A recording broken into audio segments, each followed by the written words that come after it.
Olá, meus alunos da Escola Walter Leite Caminha, os alunos mais felizes do Brasil, como vocês estão? Tudo bem? Eu espero que sim, com muita saúde, para mais uma videoaula de português, onde nós já devemos estar preparados, deixar tudo pronto para aquela aula abençoada. Bom, como vocês sabem, nós já passamos pelo sumário, localizador, não é? Já foi apresentado para o livro de vocês de português. Iniciamos os trabalhos com o gênero de texto poema, vimos toda a estruturação, já passamos também pelo Tecendo Saberes e agora vamos para outras linguagens, certo? Seta azul piscando lá em cima para você, pintura e poema. Ok? Muito bem, essa área aqui já está em destaque nesse retângulo de borda azul para você. Então vamos lá. Vejam só. Vejam como a artista Stella Bonini se inspirou em uma pintura para escrever um haikai. Aí o haikai é uma estrutura linguística mas muito interessante, porque ela une a imagem com a parte verbal, ou seja, não é um poema visual, mas você tem a mistura desses dois elementos, tudo bem? Então, esse haikai, elaborado pela Stella Bonini, denominado Haikai para Van Gogh, justamente porque ela se inspirou numa tela do pintor Van Gogh. Tarde de verão, o sol artista nato coloriu o chão. Aí nós temos a tela, a pintura, que é Tarde de Verão, e essa pintura é de Vincent van Gogh. Tudo bem? Muito legal. Então conversem sobre o que acharam dessa combinação de linguagem, pintura e poema. Claro, converse com seus responsáveis, que são as pessoas que estão nos ajudando na manutenção dos hábitos escolares. Beijo de agradecimento, beijo no coração de todos vocês por estarem nos ajudando nesta tarefa, tá legal? Então vamos lá. Língua, usos e reflexão. Os sentidos das palavras. Falar uma coisa para dizer outra. Todas as vezes que vocês ouvirem falar, crianças, em sentido das palavras, obrigatoriamente nós vamos ter que trazer essa discussão, que é o sentido real, também chamado de denotativo, que é a palavra com sentido usual, correto, como nós encontramos no dicionário. E o sentido figurado, que pode ser uma coisa fantasiosa, tudo bem? Que a gente fala de um jeito, mas na verdade a gente quer dizer outra coisa. Aí vamos falar de sentido figurado também, que nós falamos de sentido conotativo. Sentido denotativo, real. Sentido conotativo, figurado. Denotativo, conotativo. Tudo bem? Então vamos lá. Esta área já conseguimos falar um pouco sobre ela e agora vamos para a primeira questão, já explorando este tema, neste retângulo de borda verde que já está piscando. Releiam alguns versos do poema Voo e comparem com o texto reescrito. Bom, aí nós temos a leitura desta primeira questão, tendo este trecho do poema e tendo outro trecho do poema. Então, nós temos o trecho A e nós temos o trecho B. Tudo bem? O trecho A é como ele está escrito no poema. O trecho B é ele reescrito. Tá legal? Então, vamos ver como vai ficar. Trecho A. Trechos do poema.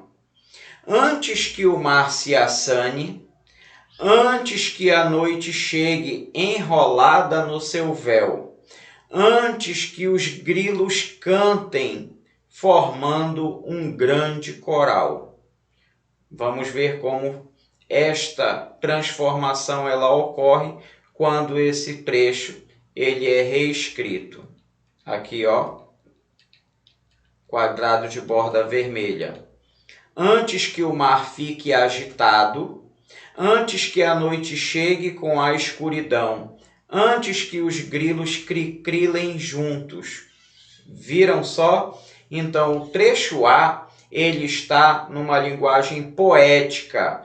O trecho A está numa linguagem de um sentido figurado. Já o trecho B está no sentido real. Está no sentido real, que nós chamamos também de denotativo. Tudo bem? Então, voltando para o trecho A, que é o do poema, vamos lá. Antes que o mar se assane. O mar se assane, não, ele fica agitado. Então, quando eu reescrevo, eu reescrevo com o sentido real. Tudo bem? O trecho A está no sentido figurado. O trecho B, eu já fiz a transcrição dele, mas trazendo para o sentido real. Tudo bem? Antes que a noite chegue enrolada no seu véu. Então, antes que a noite chegue com a escuridão. Agora está no sentido real. Enrolada no seu véu era o sentido figurado. E o último trecho. Antes que os grilos cantem, formando um grande coral. Grilo canta? Não. Como é a voz do grilo? Cricrila. O grilo cricrila. Tudo bem? O cricrilar é o cantar dos grilos. Eles formam um grande coral? Não, mas eles podem cricrilar juntos. É isso que está escrito no último trecho. Antes que os grilos cantem, antes que os grilos cricrilem. Antes que os grilos cantem está no sentido figurado. Antes que os grilos cricrilem está no sentido real. Formando um grande coral. Eles cantam juntos formando um grande coral? Não. Mas quando eu saio do sentido figurado e vou para o sentido real, eu estou dizendo que eles cricrilam juntos. Ok? Muito bem. E aqui tem a curiosidade. Cricrilar é o cantar dos grilos. Tudo bem?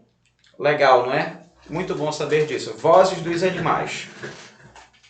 Agora, lá em cima, letra A e letra B, que é a continuação agora da primeira questão, tá?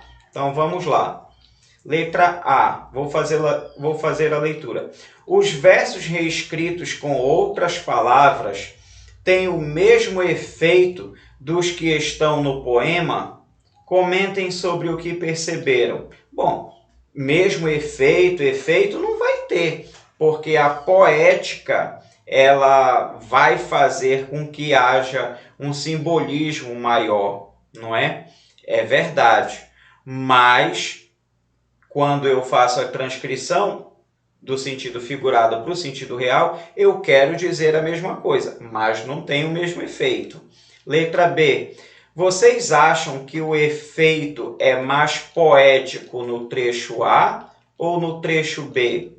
E agora, onde é que está mais poético? É no sentido figurado ou é no sentido real? Com você.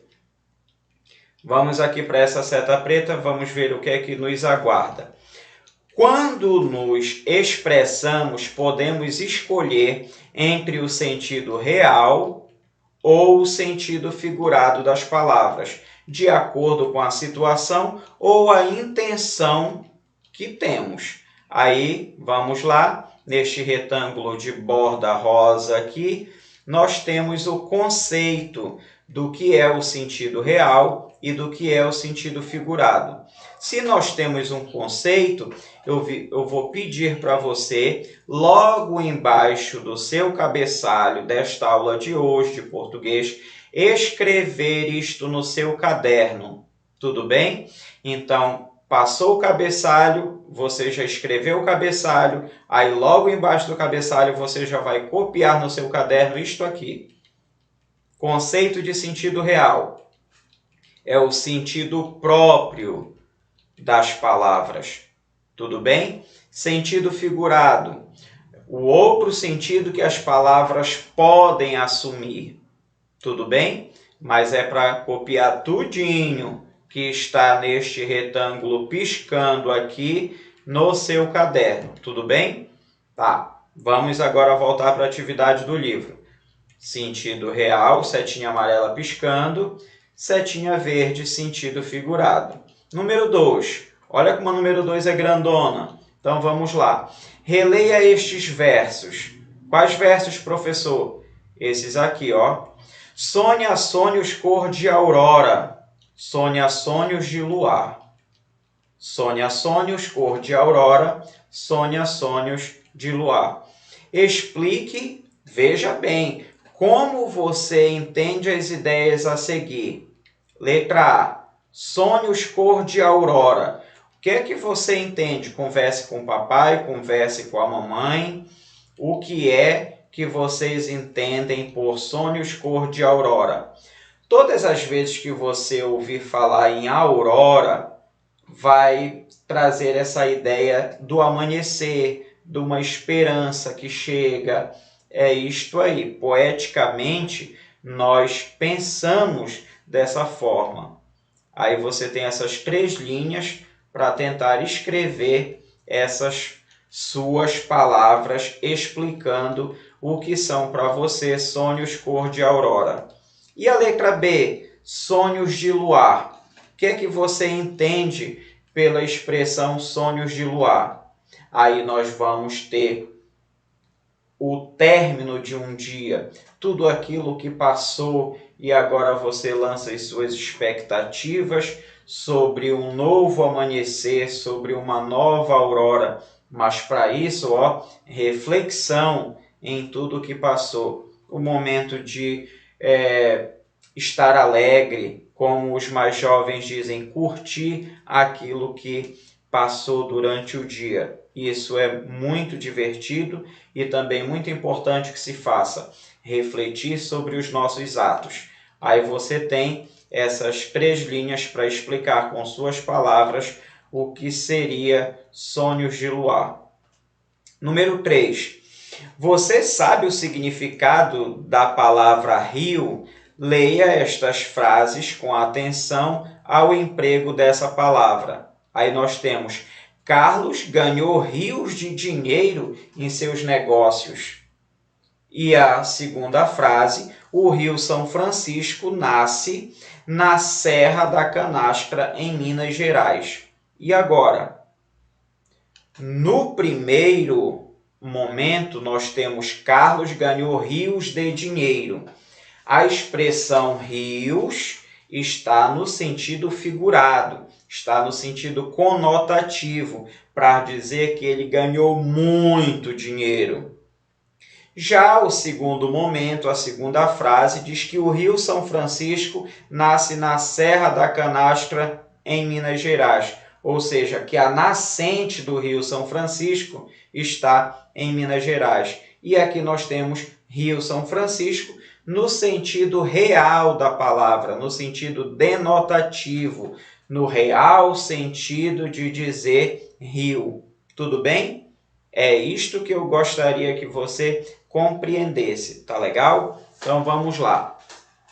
Sentido real e sentido figurado naquilo que era explicação já ficou para trás. Agora vamos para a página de número 26, lá em cima na continuação. Tá? Letra A. Em qual das frases a palavra rio está no seu sentido real de um curso de água natural? Explique. Aí você dá uma olhada, ouve novamente, assiste o que o tio Luiz acabou de falar e faz a sua resposta nesse espaço. Letra B. Qual é o significado da palavra rio empregada em sentido figurado? Também acabei de explicar. Dá uma pausa, volta e responde onde tem esses traços azuis. Tudo legal? Vamos lá. Quarta questão, em dupla. Leiam e, se possível, cantem esta canção, cuja letra brinca com a linguagem figurada. Aí nós temos um texto, que é uma letra de canção, também estruturada em versos. E nós temos aqui 1, 2, 3, 4 estrofes, é verdade. E aí nós temos nessa estruturação uma linguagem figurada para que você possa brincar com o sentido das palavras. Aqui, ó, nesse grande quadrado de borda azul. Pé com pé. Acordei com o pé esquerdo, calcei meu pé de pato, chutei o pé na cama, botei o pé na estrada. E por aí vai. Se divirta, porque nós temos vários empregos da palavra pé. E tudo isto vai ser muito importante para que a gente faça o restante das atividades. Tá legal? Então, muito bem. Texto de Sandra Pérez, tá? É uma discografia da Sandra Pérez, ou seja, que foi retirado de um CD. Nós temos a letra de canção e ela também foi cantada. Aqui está esta informação. Tudo bem? Então vamos lá. Lá do outro lado, seta preta piscando, questão de número 5. Com as outras duplas, no caso, são as pessoas que estão com você em casa, não é? Façam o jogo rápido a seguir. A primeira dupla a acabar, levanta a mão. Vamos lá, letra A. Descubram e copiem 2 versos em que a palavra pé possa ter sido empregada em sentido próprio. Aí você vai buscar o sentido real da palavra pé lá no texto. E vai copiar aqui nessas linhas que estão piscando. Letra B. Copiem 2 versos em que a palavra pé esteja sendo empregada em um sentido figurado. Aí você vai copiar nestes traços que estão piscando, ok? Sexta questão, não esqueça da área aqui da quinta questão para explorar tudo direitinho. Sexta questão, seta vermelha piscando, leia os quadrinhos e responda ao que se pede. Aí nós temos um gênero de texto diferente daquele que a gente vinha trabalhando. A gente vinha trabalhando poema. Aí agora apareceu HQ, que é história em quadrinho. Preste atenção nos balões de fala para poder compreender o que está sendo solicitado. Por que, professor? Porque nós estamos trabalhando sentido real e sentido figurado. Tudo bem? Então vamos lá. Leia com atenção e vamos para a atividade. A expressão "o bicho está pegando" foi empregado tanto no sentido real quanto no sentido figurado. Explique os 2 sentidos. Aí você tem o sentido real, nessa seta azul que está piscando, onde você vai fazer a sua resposta aqui. E o sentido figurado, nessa amarela que está piscando, que você vai fazer a sua resposta aqui nesse traço preto. Tá? Mas como é que eu vou fazer isso? Você vai ler a história em quadrinho, tudo bem? E aí nós temos essa história em quadrinho para poder dizer, tá legal? O que foi o sentido figurado e o que foi o sentido real dentro dessa história em quadrinho. Quando alguém diz assim: "O bicho está pegando hoje, hein?" Aí não tem graça. O bicho está pegando. Aí você vai verificar o sentido real, onde o bicho realmente estava pegando todas as bolas, e o sentido figurado, quando se diz o bicho está pegando, que a situação está difícil para alguém. Agora é só você colocar nas linhas corretas que vai ficar bem legal, tá bom? Próximo. Bom, o bicho se estava pegando já ficou para a página anterior, tá legal? Vamos para a número 7. Seta azul piscando lá em cima. Leia os poemas e veja como o poeta empregou a linguagem figurada. Aí nós temos um trecho de Ulisses Tavares sendo reproduzido para que a gente possa trabalhar as questões A, B, C e D da 7ª questão, ok? Toda essa área aqui que está piscando. Vou refazer o comando. Leia os poemas e veja como o poeta empregou a linguagem figurada. Letra A. Aí nós temos toda essa estrutura da letra A, hein? Essa aqui, ó, que eu estou demonstrando agora. Vou começar. No prédio onde moram, olha só, no prédio onde moram, moram outros meninos, loucos da vida de estarem sozinhos como eu, que até hoje não apertei a campainha do vizinho. Olha lá. No prédio onde moro, moram outros meninos, loucos da vida de estarem sozinhos como eu, que até hoje não apertei a campainha do vizinho. Tá? Aí nós temos a referência do livro do Ulisses Tavares. E agora, se você já fez a leitura, vamos para a letra B. Por enquanto fica com a leitura da letra A. Letra B. Cheguei em casa com a cabeça cheia de grilos, mas não deu no Jornal Nacional e a família não ficou sabendo. Mais um trecho de Viva Poesia Viva, Ulisses Tavares. Tá legal? Essa foi a leitura da letra B. Agora, vamos para a letra C, onde você vai ter que responder. Seta vermelha. Fiquem ligados.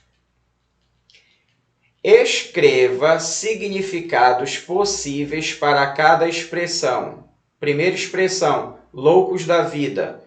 Aí você faz a sua resposta aqui neste traço vermelho que está piscando. No primeiro traço vermelho. Aí nós temos a segunda expressão, com a cabeça cheia de grilos. Aí você responde aqui. Será que ele estava com a cabeça cheia de insetos? Ou ele estava com muita dúvida? Loucos da vida, será que eles estavam perturbados da cabeça? Ou eles estavam ansiosos, nervosos? O que é que você acha? Vamos para a letra D, seta verde piscando. Escreva verso ou frases usando uma dessas expressões no sentido figurado. Aí nesse espaço aqui, ó, aqui embaixo, onde tem esses dois traços piscando na cor verde, você ou vai fazer frase ou vai fazer verso com a expressão que você escolher, ou loucos da vida ou com a cabeça cheia de grilos. Isto é com você, tá bom? Formar uma frase e escrever nesse espaço aqui. Hora de organizar o que estudamos. Bom, lembra que ainda agora eu falei que embaixo do cabeçalho era para você colocar o conceito de sentido real e de sentido figurado? Pois é. Embaixo de sentido real e sentido figurado, você vai desenhar esse esquema aqui, ó, onde nós temos sentido das palavras. Sentido real é o sentido próprio ou comum das palavras, e o sentido figurado, que é o sentido que altera o significado próprio das palavras e os outros significados. É isto aí. Eu quero que vocês façam esse esquema bem embaixo do conceito que você escreveu logo abaixo do cabeçalho, sobre o que é sentido real, sobre o que é sentido figurado. Mas, professor, a gente vai acabar fazendo dois trabalhos. É exatamente isso que eu quero que você faça. Que você copie primeiro o conceito e depois você faça o esquema. Por quê, professor? Porque vai ter ocasiões que eu vou dizer assim, olha, eu quero só que você escreva o conceito. Ou então eu vou dizer, olha, eu quero que você escreva só o esquema no seu caderno. Aí você já vai saber qual é o que eu estou pedindo. Por enquanto eu quero os dois. Tá legal? Então vamos para a página 29. Pontuação, entonação e expressividade. Pontuação, entonação e expressividade. Atividade oral escrita. Nós precisamos compreender bem este assunto. Por quê? Porque eu só vou entonar da maneira adequada, só vou postar a minha voz na leitura de uma forma correta se eu tiver a pontuação correta. E quando eu estiver entonando, tendo essa expressividade no falar, é porque eu estou levando em consideração esta entonação e esta pontuação. Quando a professora Roseni está fazendo a leitura, por exemplo, dos textos que ela tem enviado no grupo para que vocês sintam assim estimulados para ler os livros, as obras que ela está recomendando, ela faz exatamente isso. Ela presta bastante atenção na pontuação, ela posta a voz de uma maneira diferente, trazendo muita expressividade para que a gente tenha a vontade, o desejo de também, como ela, ler aquela obra. Tudo bem? É isso que nós vamos fazer aqui agora, ó. Pontuação, entonação e expressividade. Atividade oral escrita. Na leitura de todos os poemas, menciona-se muito a expressividade. Na fala, podemos modular a voz, isto é, mudar a voz para dar mais significados ao que falamos. Essa modulação, essas expressões, uma espécie de musicalidade, é chamada de entonação. Em situações diferentes, dependendo de nossas intenções ao falar, a entonação que damos a uma fala pode se alterar. Veja os quadrinhos a seguir. Aí nós temos aqui, ó, uma tirinha do Maurício de Souza, da Turma da Mônica, que vai trazer característica especial sobre o que nós estamos falando. Reparem que quando nós estamos fazendo a leitura de uma tirinha, de uma história em quadrinho, por favor, prestem bem atenção na expressão corporal. Faça a leitura facial do personagem. Verifique o que é que está acontecendo na cena como um todo. E preste muita atenção nos balões de fala. Tudo bem? Então, este é um exercício que é muito legal de se fazer e que você tem aí à sua disposição para poder realizar agora. Primeira questão, leiam em voz alta. Respondam as questões. Letra A. Olha aqui onde você vai ler e responder. O que expressam os sinais de pontuação? Aí nós temos o ponto de interrogação e o ponto de exclamação juntos no primeiro quadrinho. Quando ela está, não é, se admirando e ao mesmo tempo querendo saber o que está acontecendo. Muito bem. Aí foi a dica do tio Luiz e agora você responde adequadamente. Letra B, nesse espaço que já está piscando, apontando para a questão. No segundo quadrinho, há um ponto de interrogação. Que efeito de sentido a expressão facial da Mônica e essa pontuação podem expressar? Repare que ela está assim. Ah, mas professor, todas as vezes que a gente coloca um ponto de interrogação é porque a gente está fazendo uma pergunta. Nem sempre. E aí você tem um exemplo para poder retratar esta situação, tá? Muito bem. Letra C. No último quadrinho, a pontuação empregada e a expressão no rosto de Cebolinha indicam que sentimentos?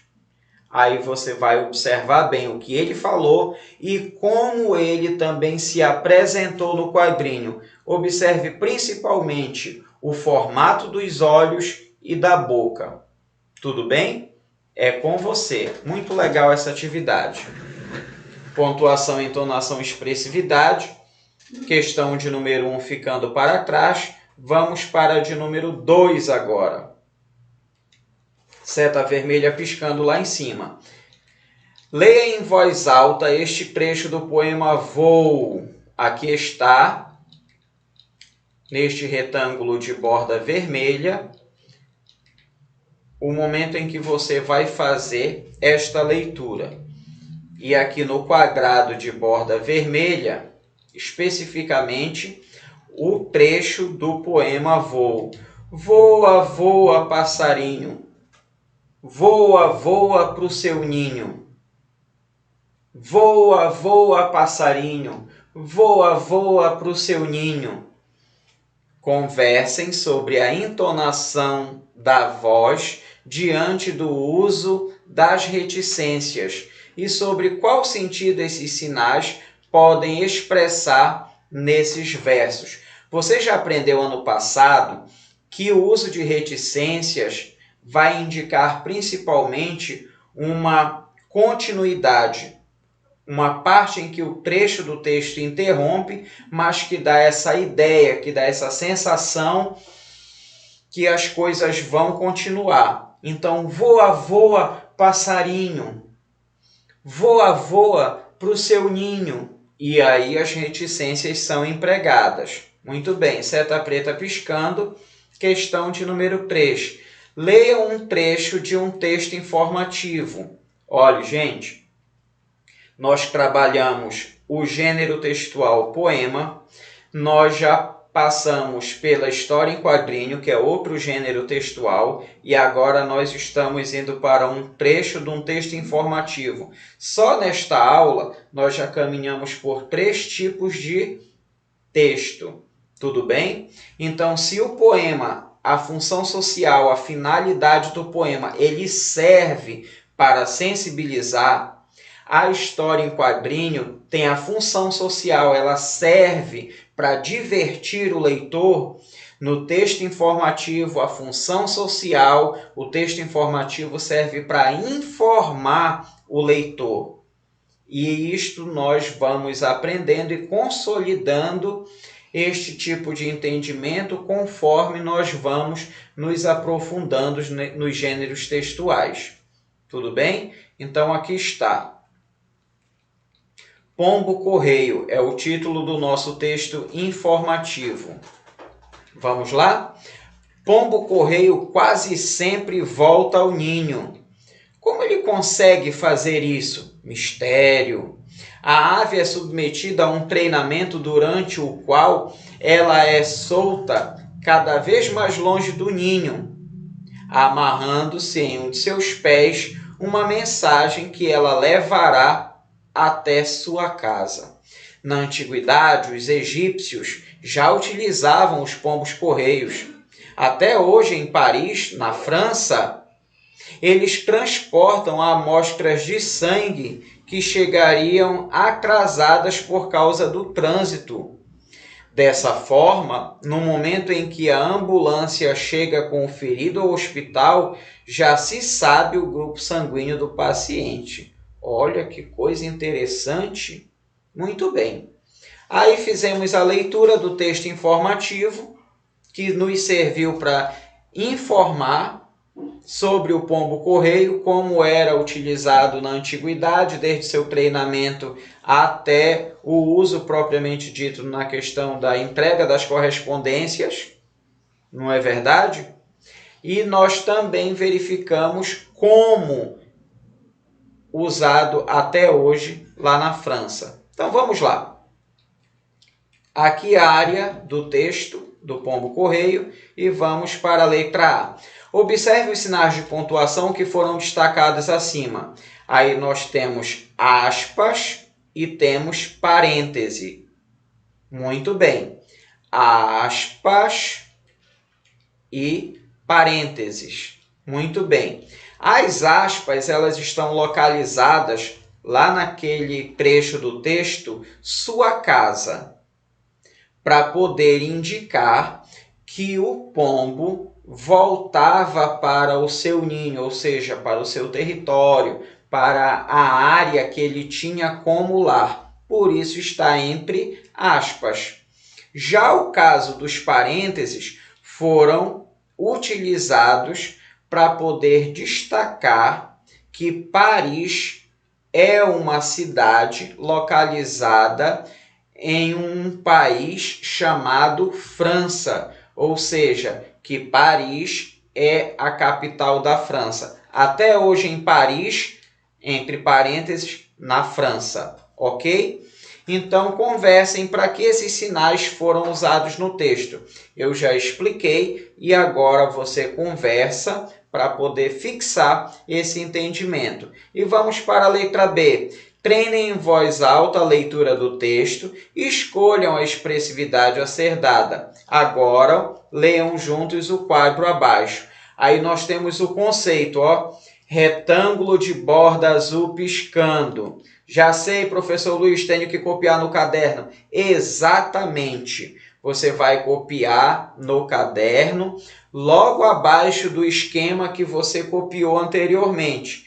Aí tem aqui, ó, aspas. Podem ser usadas para indicar o emprego de uma palavra de forma diferente do usual, como o caso sua casa, relacionando ao pombo-correio. E parênteses são usados geralmente para acrescentar uma explicação ou comentário a um termo da frase, no caso, na França, localizando a cidade de Paris. Muito bem.